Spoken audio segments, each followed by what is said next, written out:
வணக்கம். ஜெயா பிளஸ் செய்திகளுக்காக கார்த்திகா பிரகாஷ். விரிவான செய்திகளை பார்ப்பதற்கு முன்னதாக தலைப்புச் செய்திகளை பார்க்கலாம்.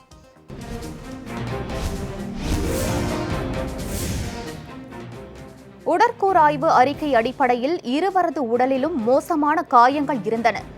நீதியை எதிர்நோக்கி காத்திருக்கும் குடும்பத்தினர்.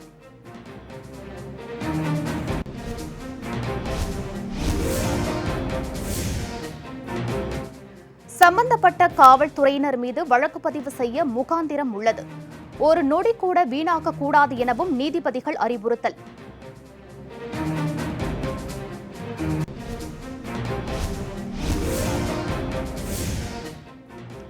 பலவித அனுமதிகளை பெற்று சிபிஐ விசாரணை தொடங்குவதற்குள் தடயங்கள் அளிக்கப்பட வாய்ப்பு. நீதிபதிகள் கருத்து.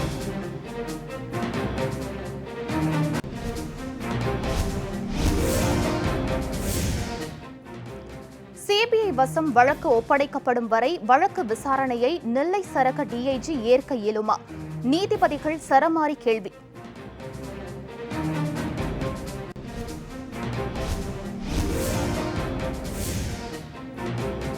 மாவட்ட ஆட்சியர் கட்டுப்பாட்டில் வந்தது சாத்தான்குளம் காவல் நிலையம். காவல் நிலைய பொறுப்பாளராக வட்டாட்சியர் செந்தூர் ராஜன் நியமனம்.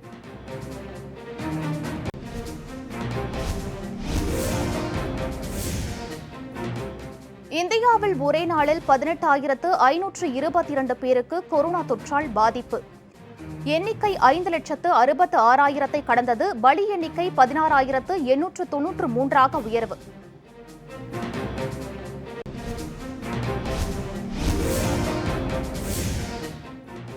கொரோனா நோயாளிகளால் நிரம்பி வழியும் மயிலாடுதுறை மருத்துவமனை. இடமாற்றம் செய்ய மாவட்ட நிர்வாகம் முடிவு.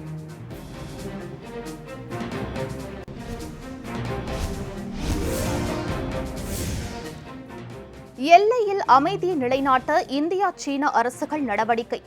ராணுவ அதிகாரிகள் மீண்டும் பேச்சுவார்த்தை.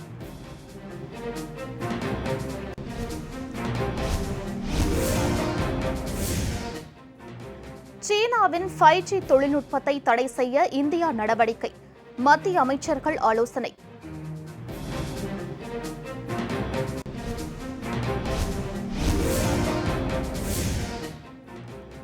ஆந்திராவில் விஷவாயு கசிந்து 2 தொழிலாளர்கள் உயிரிழப்பு.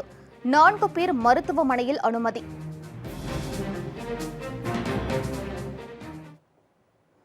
இனி விரிவான செய்திகள். சாத்தான்குளம் இரட்டை மரணம் தொடர்பான வழக்கில் தூத்துக்குடி மாவட்ட கூடுதல் காவல் கண்காணிப்பாளர் குமார், துணை காவல் கண்காணிப்பாளர் பிரதாபன் உள்ளிட்டோர் இன்று நேரில் ஆஜராகினர். சாத்தான்குளம் இரட்டை மரணம் தொடர்பான விசாரணையில் தூத்துக்குடி ஏடிஎஸ்பி குமார், டிஎஸ்பி பிரதாபன், சாத்தான்குளம் காவலர் மகாராஜன் ஆகியோர் போதிய ஒத்துழைப்பு அளிக்கவில்லை என நீதிபதிகள் உயர்நீதிமன்ற மதுரை கிளையில் தெரிவித்தனர். இதனைத் தொடர்ந்து மூவர் மீதும் குற்றவியல் நீதிமன்ற அவமதிப்பு வழக்கு தொடர்ந்ததோடு இன்று நேரில் ஆஜராக உயர்நீதிமன்ற மதுரை கிளை உத்தரவிட்டுள்ளது. இதனைத் தொடர்ந்து மூவரும் இன்று நீதிமன்றத்தில் நேரில் ஆஜராகினர். அவருடன் தூத்துக்குடி எஸ்பி அருண் பாலகோபாலனும் ஆஜராகினார். தூத்துக்குடி சாத்தான்குளம் காவல் நிலையத்தை வருவாய்த்துறை தனது கட்டுப்பாட்டுக்குள் கொண்டு வந்துள்ளது. இதனைத் தொடர்ந்து காவல் நிலைய பொறுப்பாளராக வட்டாட்சியர் திரு செந்தூர் ராஜன் நியமிக்கப்பட்டுள்ளார். சாத்தான்குளத்தினைச் சேர்ந்த ஜெயராஜ் மற்றும் அவரது மகன் பெனிக்ஸ் கோவில்பட்டி கிளை சிறையில் இருந்தபோது அடுத்தடுத்து மர்மமான முறையில் இறந்தது நாடு முழுவதும் பெரும் அதிர்வலைகளை ஏற்படுத்தியது. இந்த சம்பவம் தொடர்பாக சென்னை உயர்நீதிமன்ற மதுரை கிளை தாமாக முன்வந்து விசாரணை நடத்தி வருகிறது. இதனையடுத்து கோவில்பட்டி குற்றவியல் நடுவர் மன்ற மேஜிஸ்ட்ரேட் பாரதிதாசன் மற்றும் தூத்துக்குடி மேஜிஸ்ட்ரேட்கள் கடந்த 2 நாட்களாக விசாரணை மேற்கொண்டனர். இந்நிலையில் நேற்றைய விசாரணையில் சாத்தான்குளம் காவல் நிலைய காவலர் மகாராஜன் விசாரணைக்கு ஒத்துழைக்காததோடு தகாத வார்த்தைகளும் உபயோகித்ததாக கூறப்படுகிறது. இதனையடுத்து காவலர் மகாராஜன் தற்காலிக பணி நீக்கம் செய்யப்பட்டார். தூத்துக்குடி ஏஎஸ்பி குமார் மற்றும் டிஎஸ்பி பிரகாஷ் ஆகியோர் காத்திருப்போர் பட்டியலில் வைக்கப்பட்டுள்ளனர். சாத்தான்குளம் காவல் நிலைய இந்த செயல்பாடுகளால் காவல் நிலையத்தினை மாவட்ட நிர்வாகத்தின் கீழ் கொண்டுவர சென்னை உயர்நீதிமன்ற மதுரை கிளை உத்தரவிட்டது. இதனையடுத்து சாத்தான்குளம் காவல் நிலைய பொறுப்பாளராக வட்டாட்சியர் திரு செந்தூர் ராஜன் நியமிக்கப்பட்டுள்ளார். மேலும் கோவில்பட்டி மேஜிஸ்ட்ரேட் பாரதிதாசன் இன்று 3வது நாளாக விசாரணை நடத்தவுள்ளார்.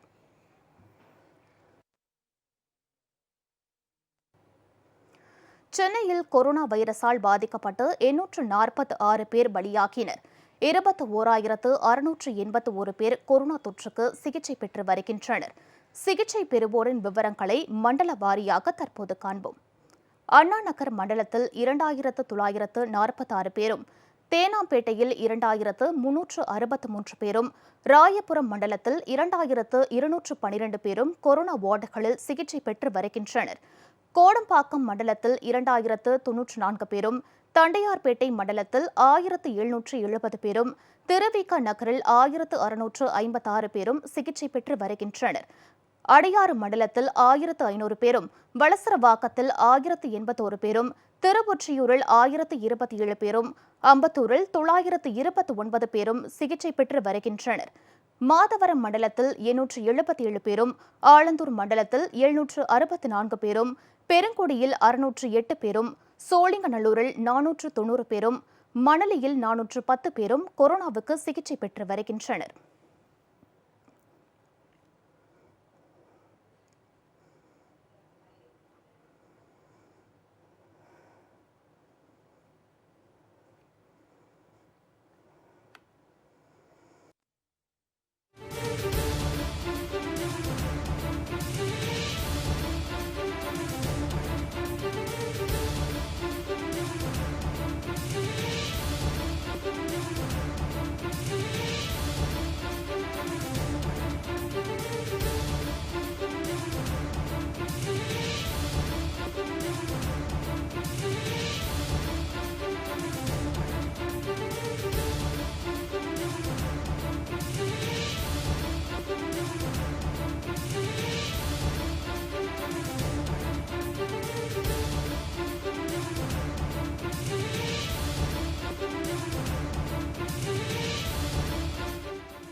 கோவையில் 10ஆம் வகுப்பு மாணவனை கண்முன்னே போலீசார் தாக்கியுள்ளார்.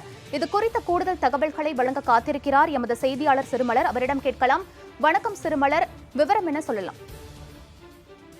வணக்கம் கார்த்திகா. கோவையில் ரத்னகிரி பகுதியில் டிஃபன் கடை நடத்தி வந்தவர்களிடம் அந்த பகுதியில் இருக்கக்கூடிய கடைகளை மூடும்படி அப்பகுதி உதவி ஆய்வாளர் செல்வமணி கூறியிருக்கிறார். அந்த சம்பவத்தை அந்த பகுதியில் டிஃபன் கடை நடத்தி வந்தவரின் 10ஆம் வகுப்பு படிக்கும் மாணவன் தன்னுடைய மொபைல்ல வீடியோ பதிவு செய்திருக்கிறார். அந்த வீடியோ பதிவு எடுத்ததை கவனித்த அந்த காவல் ஆய்வாளர் அதை அழைக்கும்படி அந்த மாணவன் கூறியதுடன் அந்த பையன் மாணவனின் கையில் இருந்த மொபைல் போனையும் பறித்துவிட்டு சென்றிருக்கிறார். சென்றுவிட்டு அவரது இருசக்கர வாகனத்தில் புறப்பட தயாரான போது அந்த மாணவன் காவல்துறையினரின் இருசக்கர வாகனத்தின் சாவியை எடுத்துவிட்டு ஓட முயன்றிருக்கிறார். காவல்துறையினர் மாணவனை தடுத்து அவனை லத்தியால் தாக்கி இருக்கின்றனர். இதை அந்த பகுதியில் இருக்கக்கூடியவர்கள் வீடியோ பதிவு செய்திருக்கிறார்கள். இந்த வீடியோவானது சமூக வலைதளங்களில் பரவியது. இது தொடர்பாக ஒரு பத்திரிகையில் வெளியான செய்தியின் அடிப்படையில் தமிழ்நாடு மாநில மனித உரிமை ஆணைய உறுப்பினர் சித்தரஞ்சன் மோகன்தாஸ் தாமாக முன்வந்து வழக்கு விசாரணைக்கு எடுத்திருக்கிறார். இந்த சம்பவம் தொடர்பாக 2 வாரங்களில் விரிவான அறிக்கை தாக்கல் செய்ய வேண்டும் என கோவை காவல் ஆணையருக்கு மாநில மனித உரிமை ஆணையம் உத்தரவிட்டிருக்கிறது. உங்களுடைய தகவல்களுக்கு நன்றி சிறுமலர்.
மதுரையில் 10ஆம் வகுப்பு மாணவனை தாய் கண்முன்னே போலீசார் தாக்கியுள்ளார்.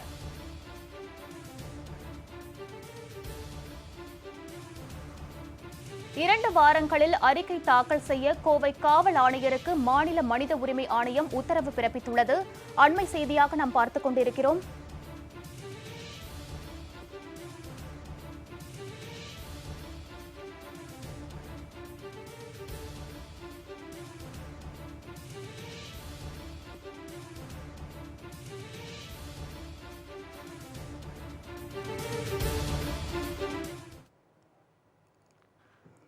நாடு முழுவதும் கடந்த 24 மணி நேரத்தில் 18,552 பேர் பாதிக்கப்பட்டுள்ள நிலையில் மொத்த எண்ணிக்கை 5,66,000 தாண்டியுள்ளது.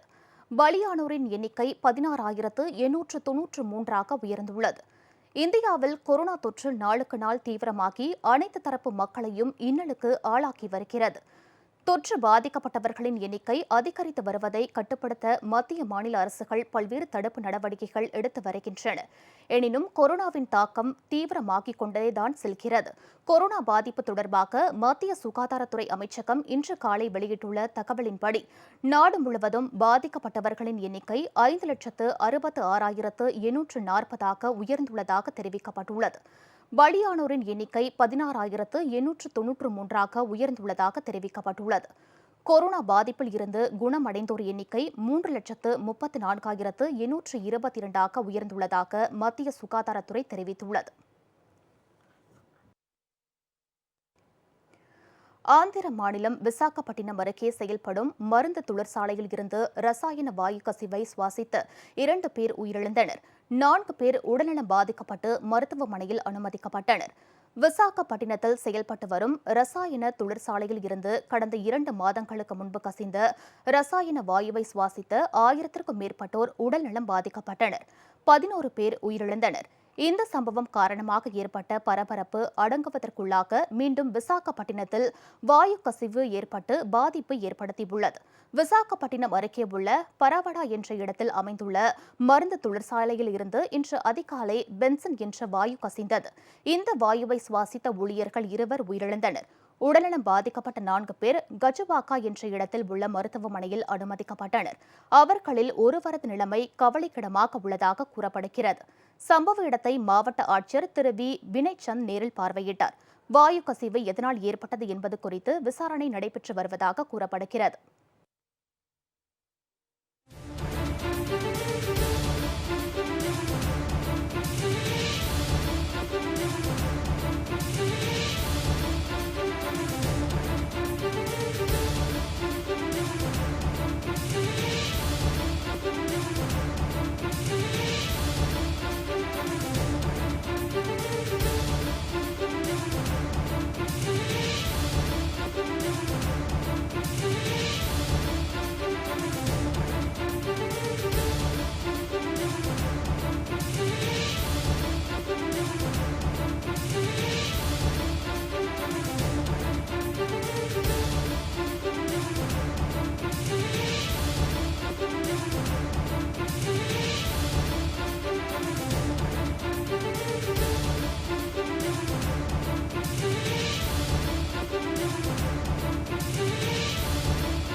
ஜம்மு காஷ்மீரின் அனந்த்நாக் மாவட்டத்தில் இன்று காலை நடைபெற்ற துப்பாக்கிச் சண்டையில் 2 தீவிரவாதிகள் சுட்டுக் கொல்லப்பட்டனர். அனந்த்நாக் மாவட்டம் வகஹமா என்ற இடத்தில் தீவிரவாதிகள் பதுங்கியிருப்பதாக கிடைத்த தகவலை அடுத்து பாதுகாப்பு படையினர் அப்பகுதியை சுற்றி வளைத்தனர். அப்போது அவர்களை நோக்கி தீவிரவாதிகள் சுடத் தொடங்கவே பதிலுக்கு பாதுகாப்பு படையினரும் திருப்பி சுட்டனர். இரு தரப்பினருக்கும் இடையே நடந்த துப்பாக்கிச் சண்டையில் 2 தீவிரவாதிகள் சுட்டுக் கொல்லப்பட்டனர். 3 நாட்களுக்கு முன்பு பிஜ்பெஹரா என்ற இடத்தில் மத்திய ரிசர்வ் போலீஸ் படை வீரர் மற்றும் 5 வயது சிறுவன் ஆகிய இருவரையும் இத்தீவிரவாதிகள்தான் சுட்டுக் கொன்றனர் என ஜம்மு காஷ்மீர் காவல்துறை தலைமை இயக்குநர் தில்பக் சிங் தெரிவித்தார். இதனிடையே நௌகம் பகுதியில் எல்லை கட்டுப்பாடு கோடு நெடுக்கிலும் இந்திய நிலைகள் மீது பாகிஸ்தான் வீரர்கள் இன்று காலை சிறு ரக பீரங்கி உள்ளிட்ட ஆயுதங்களை கொண்டு தாக்குதல் நடத்தியதாகவும் அவர்களுக்கு இந்திய வீரர்கள் தக்க பதிலடி கொடுத்ததாகவும் ராணுவ அதிகாரி ஒருவர் தெரிவித்தார். இந்த தாக்குதலில் உயிர் சேதம் குறித்து இதுவரை தகவல் இல்லை. சாத்தான்குளம் இரட்டை மரண விவகாரத்தில் முதல்நிலை பிரேத பரிசோதனை அறிக்கை மற்றும் நீதித்துறை நடுவரின் அறிக்கையின்படி இறந்து போன தந்தை மகனின் உடலில் அதிக காயங்கள் இருந்ததால் சம்பந்தப்பட்ட காவல்துறையினர் மீது வழக்கு பதிவு செய்ய முகாந்திரம் உள்ளதாக சென்னை உயர்நீதிமன்ற மதுரை கிளை தெரிவித்துள்ளது. சாத்தான்குளம் விவகாரம் தொடர்பாக உயர்நீதிமன்ற மதுரை கிளை தானாக முன்வந்து விசாரித்து வருகிறது. இந்த விவகாரத்தில் நீதித்துறை நடுவருக்கு போதிய ஒத்துழைப்பு வழங்கவில்லை என்பதற்காக தூத்துக்குடி மாவட்ட கூடுதல் காவல் கண்காணிப்பாளர் குமார், துணை காவல் கண்காணிப்பாளர் பிரதாபன் ஆகியோர் நேரில் ஆஜராக நீதிமன்றம் உத்தரவிட்டது. நீதித்துறை நடுவரை ஒருமையில் மரியாதை குறைவாக பேசியதாக காவலர் பிரபாகரனையும் நேரில் ஆஜராக உத்தரவிட்டிருந்தது. உயர்நீதிமன்ற மதுரை கிளை தாமாக முன்வந்து இவர்கள் மூவர் மீதும் குற்றவியல் நீதிமன்ற அவமதிப்பு நடவடிக்கை வழக்கு பதிவு செய்தது. இந்த வழக்குகள் நீதிபதிகள் PN பிரகாஷ், புகழேந்தி அமர்வு முன்பு விசாரணைக்கு வந்தபோது மூவரும் நேரில் ஆஜராகினர். நீதித்துறை நடுவரின் அறிக்கை அதிர்ச்சி அளிப்பதாகவும் அவர்கள் மீதான நீதிமன்ற குற்றவியல் அவமதிப்பு நடவடிக்கை தொடரும் என்றும் நீதிபதிகள் தெரிவித்தனர். இந்த விவகாரத்தை நீதித்துறை நடுவர் விசாரிக்கிறார் என்பது தெரிந்தும் பிரச்சினையை பெரிதுபடுத்தும் வகையில் நடந்து கொண்டது ஏன் என கேள்வி எழுப்பிய நீதிபதிகள் இதுகுறித்து 4 வாரங்களுக்குள் பதிலளிக்க உத்தரவிட்டு வழக்கை ஒத்திவைத்தனர்.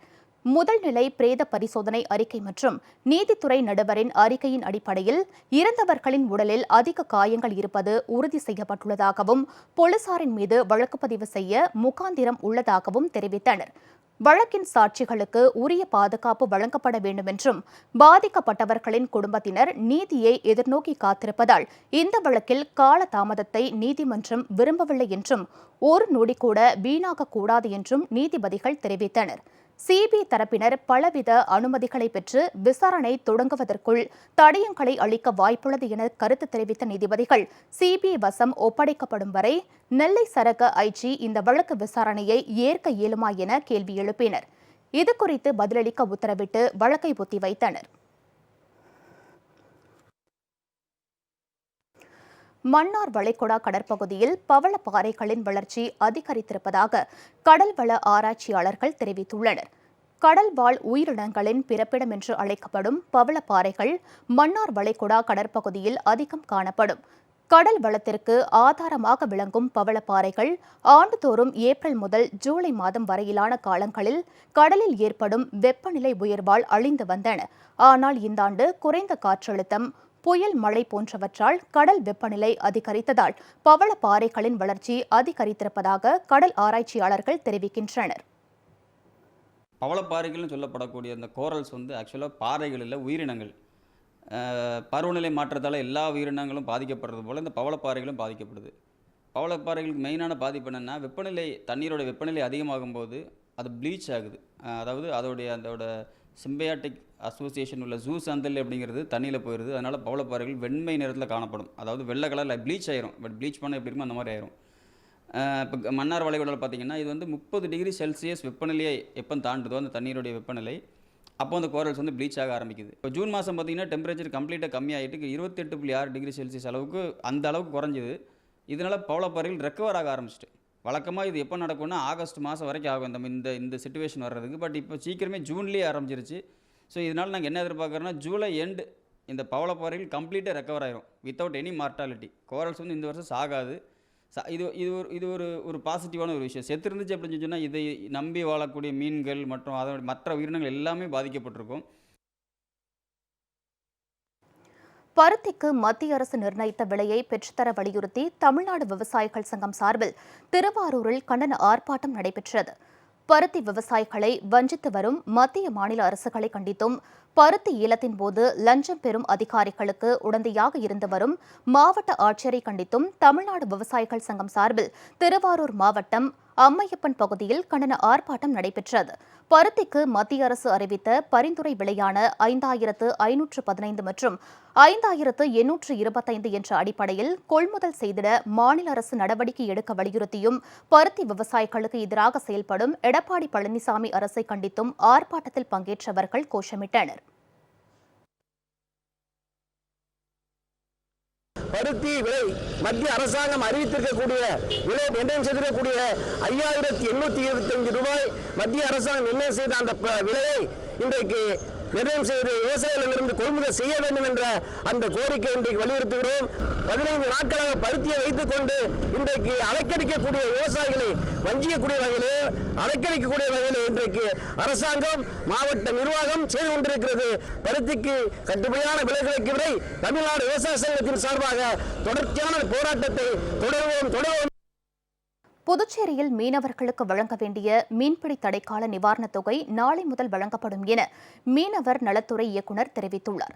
செய்தியாளர்களிடம் பேசிய முத்துமீனா, இந்த தொகை அவரவர் வங்கிக் கணக்கில் செலுத்தப்படும் என்றும், முதியோர்கள், விதவை பென்ஷன் பெறுபவர்கள் உள்ளிட்ட அனைவருக்கும் நிவாரணம் வழங்கப்படும் எனவும் கூறினார்.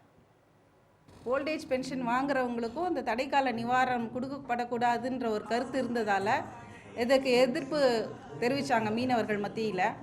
கொரோனாவும் அது அவங்களோட வாழ்வாதாரத்தை பாதிச்சதுள்ளதால் மறுபடி அதை பரிசீலனை பண்ணி ஓல்டேஜ் பென்ஷன் வாங்குறதாலேயே அது மறுக்கப்படக்கூடாதுங்கிற ஒரு முடிவெடுத்து நம்ம இப்போது அவங்களுக்கும் கொடுக்குறதா முடிவு பண்ணியிருக்கிறோம். அந்த முடிவு நேற்று தான் மேற்கொள்ளப்பட்டது. அதனால் அதை தொடர்ந்து இப்போ நம்ம ஃபைல் ப்ராசஸ் பண்ணி அனுப்பிட்டுருக்குறோம். அந்த ஃபைல் ப்ராசஸ் பண்ணுறதுக்கு எப்படி ஒரு 2 நாள் அவகாசம் எடுத்துக்கிற வேண்டி இருக்கிறதால அந்த இன்னும் ஜூலை 1ஆம் தேதிக்குள்ளே அவங்களுக்கு அவங்கவுங்க பேங்க் அக்கௌண்ட்டுக்கு நிவாரணம் போய் சேர்ந்துடும். தமிழகத்தில் நேற்று புதிய உச்சமாக ஒரே நாளில் 3949 பேருக்கு கொரோனா தொற்று உறுதி செய்யப்பட்டதை அடுத்து பாதிக்கப்பட்டவர்களின் எண்ணிக்கை 86,000 கடந்தது. தமிழகத்தில் புதிய உச்சமாக நேற்று ஒரே நாளில் கொரோனா பாதிப்பு 4000 நெருங்கியது. நேற்று ஒரே நாளில் 3949 பேருக்கு தொற்று உறுதி செய்யப்பட்டது. இதன் மூலம் மாநிலத்தில் பாதிக்கப்பட்டோர் எண்ணிக்கை 86,224 உயர்ந்தது. நேற்று தொற்று உறுதி செய்யப்பட்டவர்களில் 2167 பேர் தலைநகர் சென்னையைச் சேர்ந்தவர்கள். இதன் மூலம் சென்னையில் பாதிக்கப்பட்டோர் எண்ணிக்கை 55,969 உயர்ந்தது. நேற்று ஒரே நாளில் 62 பேர் கொரோனா தாக்குதலால் பலியானதை அடுத்து உயிரிழந்தோர் எண்ணிக்கை 1141 உயர்ந்தது. நேற்று மட்டும் 2212 பேர் சிகிச்சை முடிந்து வீடு திரும்பினர். இதுவரை தமிழகத்தில் 47,749 பேர் சிகிச்சை முடிந்து வீடு திரும்பினர். தமிழக சுகாதாரத்துறை வெளியிட்டுள்ள செய்திக்குறிப்பின்படி அரியலூர், நாமக்கல், பெரம்பலூர் ஆகிய மாவட்டங்களை தவிர்த்து அனைத்து மாவட்டங்களிலும் நேற்று கொரோனா தொற்று உறுதியானது. மதுரை மாவட்டத்தில் 303 பேருக்கும், செங்கல்பட்டு மாவட்டத்தில் 187 பேருக்கும், திருவள்ளூர் மாவட்டத்தில் 154 பேருக்கும், வேலூர் மாவட்டத்தில் 144 பேருக்கும், காஞ்சிபுரம் மாவட்டத்தில் 75 பேருக்கும் பாதிப்பு ஏற்பட்டுள்ளது.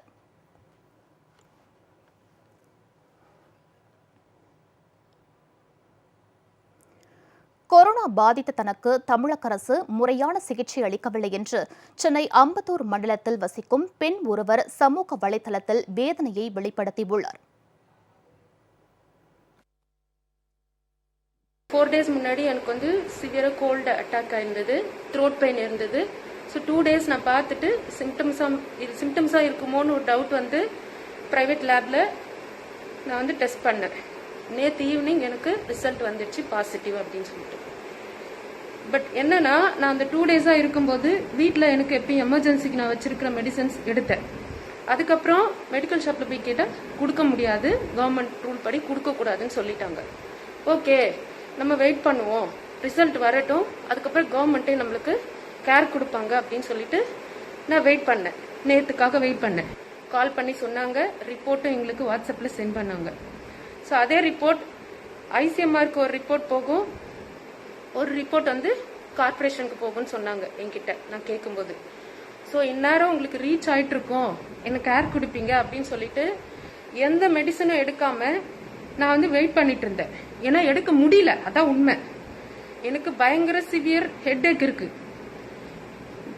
நீங்க வீட்டுக்கு நீங்க ஹாஸ்பிட்டல் கூப்பிட்டு போயிட்டு எனக்கு கேர் கொடுக்கணும்னு நான் சொல்ல வரல.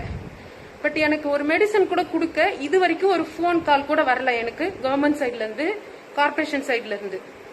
நான் வந்து ஏப்ரல் மந்த் வரைக்கும் நீங்க பண்ண எல்லா ஒர்க்கையும் அப்ரிஷியேட் பண்ணி ஒரு வீடியோ போட்டவன். நான் இவ்வளவு சூப்பரா பண்றாங்க நம்ம ஊர்ல தான் அப்படி சொல்லி நான் அப்ரிஷியேட் பண்ணி வீடியோ போட்டவன்.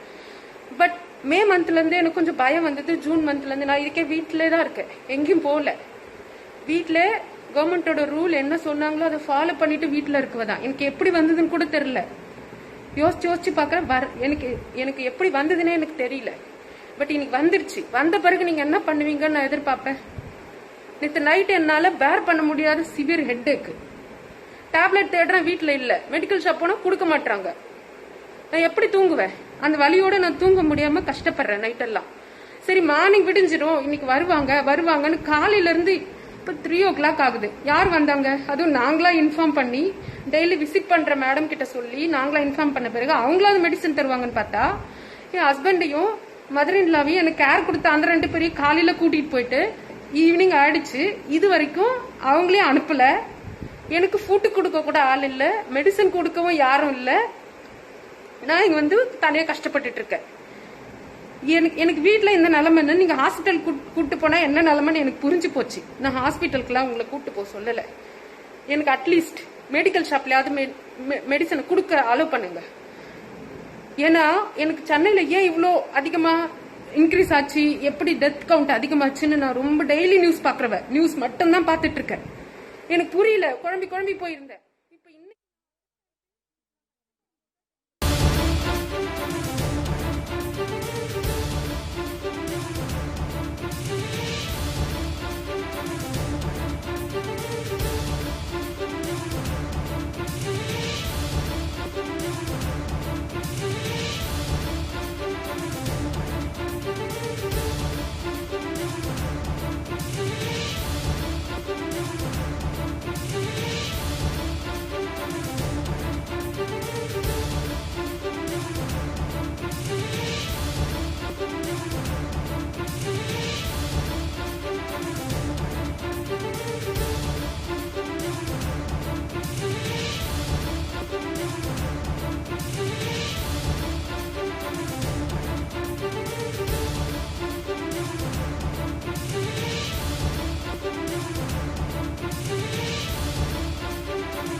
சாத்தான்குளம் இரட்டை மரண வழக்கை சிபிசிஐடி விசாரிக்க உயர்நீதிமன்ற மதுரை கிளை உத்தரவிட்டுள்ளது.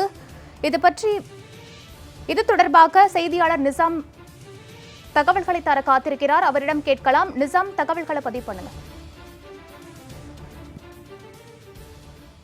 நிச்சயமா கத்தி, அதாவது சாத்தான்குளம் காவல் நிலையத்தில் காவல்துறையினால் தாக்கப்பட்டு கோவில்பட்டி கிளை சிறையில் உயிரிழந்த தந்தை மகன் விவகாரம் தொடர்பாக உயர்நீதிமன்ற மதுரை கிளை தாமாக முன்வந்து ஒரு வழக்கினை பதிவு செய்துள்ளது. அந்த வழக்கு தொடர்பாக கோவில்பட்டி மாவட்ட கோவில்பட்டி ஜேஎம் அவர்களை நீதிபதி அந்த வழக்கு விசாரணைக்காக அந்த வழக்கு விசாரணை தொடர்ந்துள்ளார். இந்த வழக்கு விசாரணையின் போது சாத்தான்குளம் காவல் நிலையத்தில் அவர் வழக்கு விசாரணைக்கு சென்ற போது தூத்துக்குடி மாவட்ட ஏடிஎஸ்பி மற்றும் டிஎஸ்பி மற்றும் ஒரு காவலர் ஆகிய மூவரும் அவர் விசாரணையில் இடையூறாக இருந்ததாக கூறி நேற்று அந்த கோயில்பட்டி மாவட்ட நீதிபதி அவர்கள் ஒரு புகாரை உயர்நீதிமன்ற மதுரை கிளைக்கு அனுப்பியுள்ளார். இதையடுத்து நேற்று உயர்நீதிமன்ற மதுரை கிளை தூத்துக்குடி காவல்துறையின் ஏடிஎஸ்பி டிஎஸ்பி மற்றும் காவலர் மகாராஜன் ஆகிய மூவரையும் இன்று உயர்நீதிமன்ற மதுரை கிளையில் நேரில் ஆஜராக உத்தரவிட்டனர். இது மட்டுமின்றி நெல்லை சரக டிஐஜி மற்றும் தூத்துக்குடி எஸ்பி ஆகியோரும் இந்த வழக்கு விசாரணையில் இன்று காலை நேரில் ஆஜராகினர். அப்போது இந்த வழக்கு விசாரணை தொடர்ந்த போது நீதிபதிகள் கூறியதாவது, தொடர்ந்து இந்த வழக்கு விசாரணையில் காவல்துறையினர் விசாரணை அதிகாரிக்கு இடையூறாக உள்ளார் என தெரிவிக்கப்பட்டது. மேலும் இது தொடர்பாக இந்த வழக்கு விசாரணையை சிபிஐக்கு மாற்றுவதற்கு முன்னதாக நெல்லை சரக டிஐஜி அல்லது நெல்லை சிபிசிஐடி இந்த வழக்கு விசாரணையை எடுக்க இயலுமா என்ற கேள்வி எழுப்பி இந்த வழக்கு விசாரணையை ஒத்திவைத்தனர். மீண்டும் இந்த வழக்கு விசாரணை தற்போது விசாரணைக்கு வந்த போது இந்த வழக்கு விசாரணை முழுமையாக நெல்லை சிபிசிஐடி டிஎஸ்பி அனில்குமார் அவர்களுக்கு இன்றைக்குள்ளாக இந்த விசாரணையை மாற்றி உத்தரவிட்டனர். மேலும் இந்த வழக்கு எவ்வித தடையுமின்றி ஒரு நொடி கூட வீண் ஆகாமல் இந்த வழக்கு விசாரணையானது நடைபெற வேண்டும். மேலும் பாதிக்கப்பட்டவருக்கு நீதித்துறை முழுமையாக ஒத்துழைக்கும், முழுமையாக இந்த நீதித்துறை நீதியை வழங்கும் என்ற ஒரு கருத்தையும் நீதிபதி தெரிவித்துள்ளனர். உங்களுடைய தகவல்களுக்கு நன்றி நிசாம்.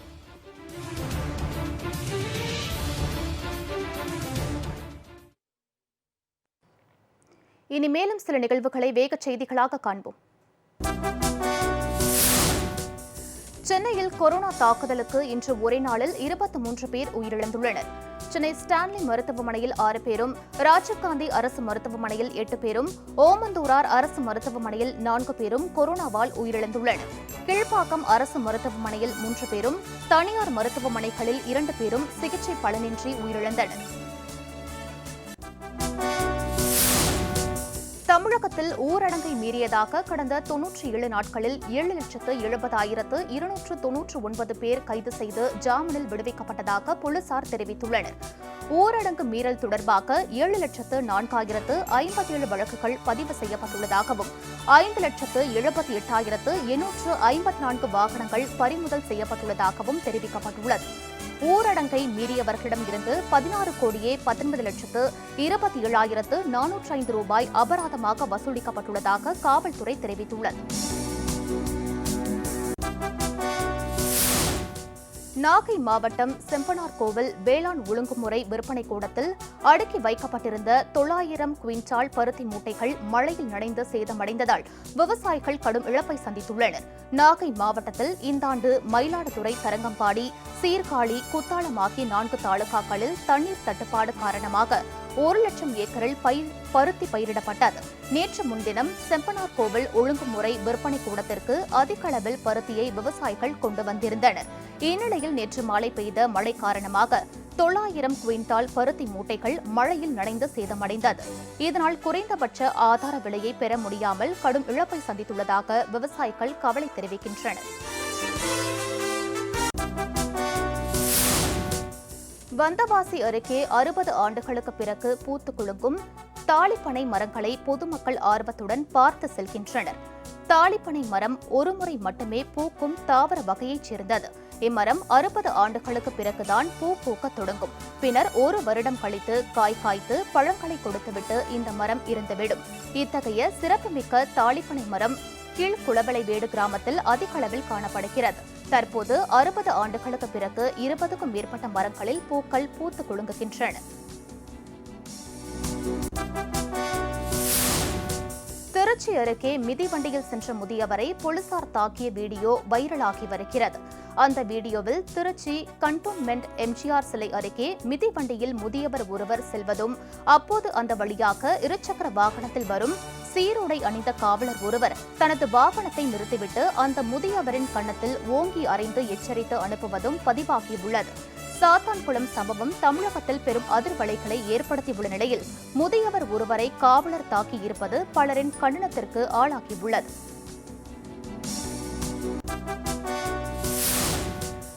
சென்னை புளியந்தோப்பு அருகே 60 லட்சம் ரூபாய் கொள்ளையடிக்கப்பட்ட வழக்கில் 2 பேரை கைது செய்த தனிப்படை போலீசார் 39 லட்சம் ரூபாயை கைப்பற்றியுள்ளனர். புளியந்தோப்பு பகுதியில் உள்ள இறைச்சி வியாபாரிகள் சங்க அலுவலகத்தின் பீரோவில் வைக்கப்பட்டிருந்த 61.5 லட்சம் ரூபாய் கொள்ளையடிக்கப்பட்டதாக கடந்த 21ஆம் தேதி சங்கத்தின் தலைவர் புகார் அளித்தார். இது தொடர்பாக வழக்கு பதிவு செய்து குற்றவாளிகளை தேடி வந்த தனிப்படை போலீசார் முகமது சஃபி, சாலமன் ஆகிய 2 பேரை பிடித்து விசாரித்தபோது குற்றத்தை ஒப்புக்கொண்டனர்.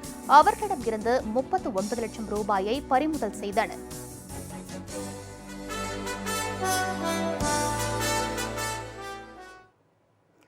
சாத்தான்குளம் சம்பவத்தில் சிபிஐ விசாரணைக்கு உத்தரவிட்டது காலம் கடத்தும் செயல் என்றும், தமிழக அரசு நீதியை மறைக்க முயற்சிப்பதாகவும் இந்திய கம்யூனிஸ்ட் கட்சியின் மாநில பொதுச் செயலாளர் திரு முத்தரசன் குற்றம் சாட்டியுள்ளார்.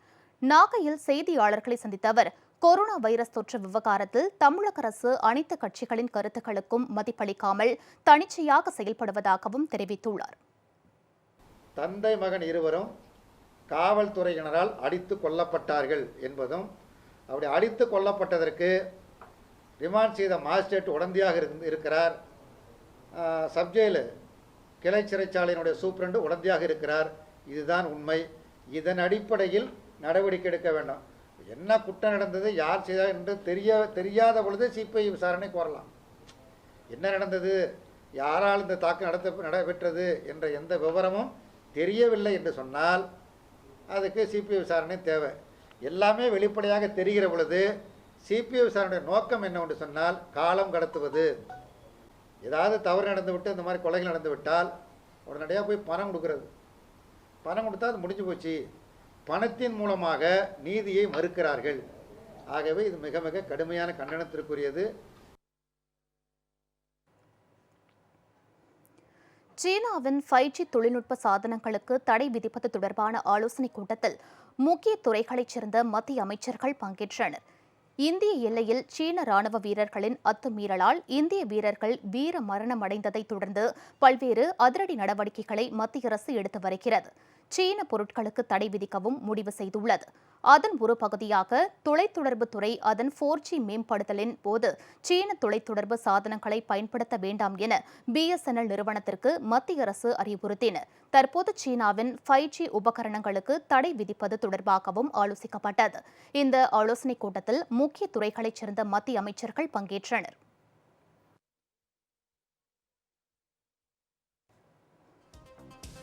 செய்திகள் நிறைவடைந்தன. அடுத்தடுத்த நிகழ்வுகளுக்கு தொடர்ந்து பாருங்கள் ஜெயா பிளஸ் செய்தி சேனலை.